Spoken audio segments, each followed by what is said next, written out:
morning, everyone, and welcome back to 10 Minutes of Foodtech, with the podcast that lets you virtually meet the best players of global agri-foodtech ecosystem. Today, we move back to Switzerland with Swiss Food Research. So I'm glad to introduce you today, Marina Helm Romaneschi of Swiss Food Research. Hi, Marina. Good morning, and thanks for accepting our invitation. Antonio, it is really such a pleasure to talk to you and to feel your Italian energy coming through the camera.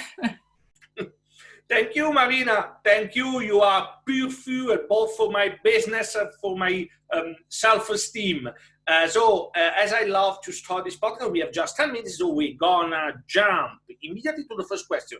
Marina, can you briefly explain what Swiss Food Research does and eventually partially anticipate the role of catalyzator in the Swiss food tech ecosystem? Well, Swiss Food Research is basically an association.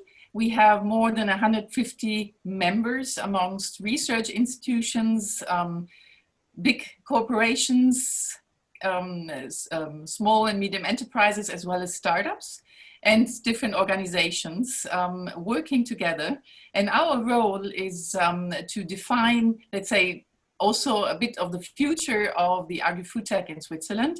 But more than that is to align, let's say, our members and also projects to a more holistic and sustainable agri-food system in the future.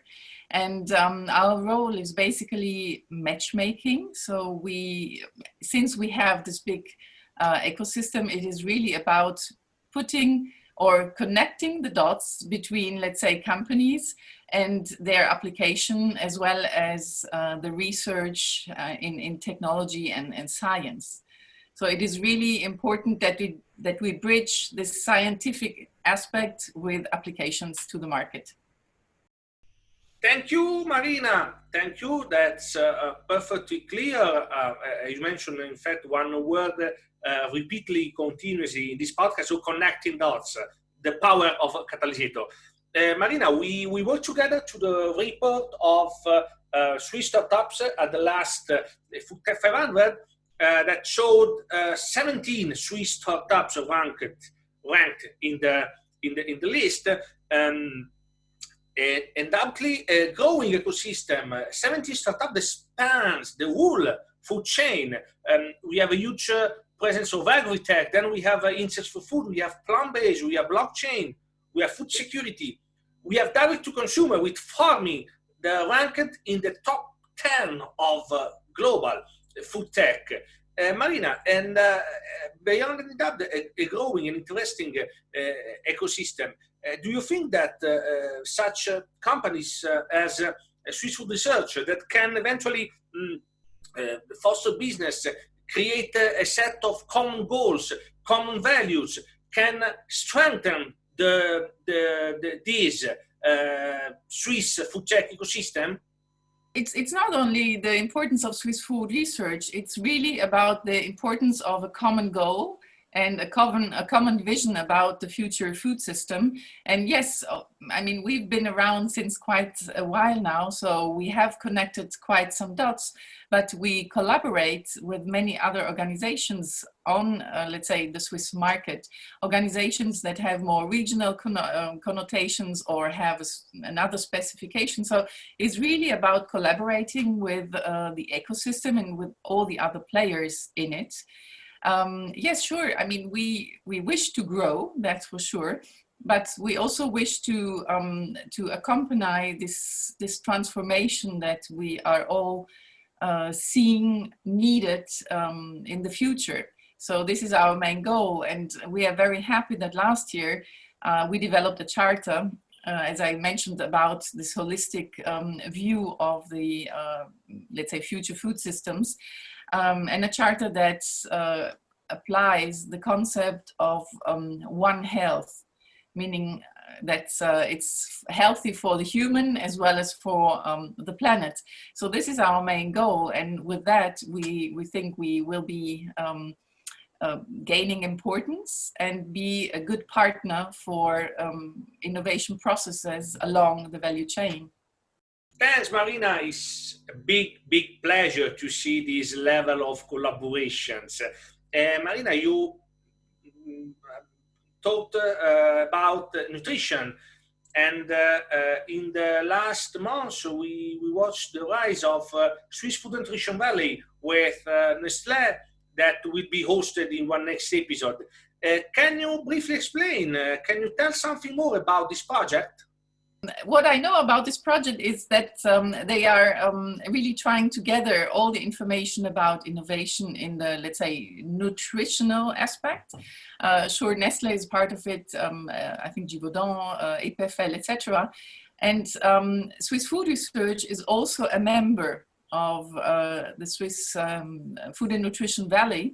And this is what I tried to explain before. It's really important to have this collaborative approach and participative approach when it comes to innovation. So we all learn from each other, and it is important to sort of join the forces to make this transition happen. Thank you, Marina. You mentioned joining forces. We talk about startups, we might talk about the technologies, ecosystem, sharing value, Swiss food research, but of course, only who works in the innovation knows the importance of money. And even by this point of view, Switzerland can be an example. You have a great structure of public funding, you have great support by the banks. Which role, how important is this structure in fostering and strengthening a food tech ecosystem by, in general, an innovation ecosystem? Definitely, but please let me first explain a little bit more about the ecosystem in Switzerland, because that's the base, let's say, for the interest also in investing, in also, let's say, for future investments. I think Switzerland is a very, very good ground to grow innovation. It is, let's say, very bright in terms of competences. There is a high biodiversity, and we have 14 research institutions from, let's say, EPFL, ETH as well, or ETH, as well as universities of applied science that deal with science research and technological research on agri-food. So that is really a great base for creating innovation and study, let's say, the next generation. This is one thing. And the other thing is that innovation is really forced by the government. There is even a law stating that scientific and technological innovation needs to be promoted and fostered by the government, and there is this agency called InnoSwiss that has different programs and promotes, let's say, scientific and technological innovation, which gives also a good visibility. And there is this common understanding that Swiss innovation is wished to be seen, is wished to be, let's say, applied, is wished to be realized on the Swiss ground. And this, of course, brings also the closeness of the different participants or the different actors in an innovation process. There are not only the universities, but there is also a lot of very competent people. There are the biggest player in the food business are situated in the Swiss, let's say, borders, within the Swiss borders. And that this also brings, let's say, more investment and the let's say how you say, the propension to invest into nutrition and agri-food tech. I think this is just the consequence of it. That's great, Marina. Perfectly clear. Thank you. So we talk about a little bit the past, we talk about the present, but what we'll see in the future of Swiss Agrifoodtech. Well, I don't think that the Swiss Agrifoodtech is so different from others. I'm sure that we align with many other ecosystems in the world, globally, I would say. Certainly, there is a good part of innovation going into alternative proteins, as elsewhere as well. It's not only about, let's say, finding novel foods or finding new proteins, but it's also about the extraction of, for example, plant-based protein. I think there will be a good share of maybe old and new technologies. And when I say old technologies, maybe in new applications. So that is certainly a big, let's say, impact that the Swiss innovation will have. Then another one is about personalized nutrition.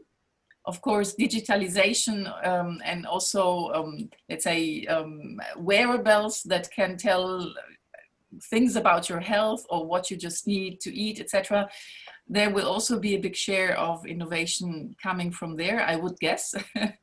And last but not least, it is really about a systemic change, in the sense that there will be models about more resilient food systems. And that's part of the innovation, where all the different, let's say, actors and players will bring things to the party.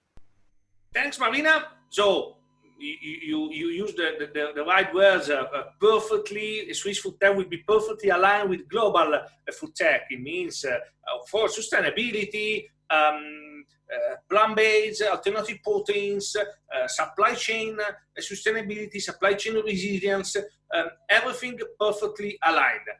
Marina, thank you for your participation. It has been a great pleasure to have you here and know more about the Swiss Foodtech ecosystem. Guys, thank you very much and see you next week. Bye-bye. Curtain up, guys, on Foodtech 500 2020. Discover it at forwardfooding.com/Foodtech500. Check it out.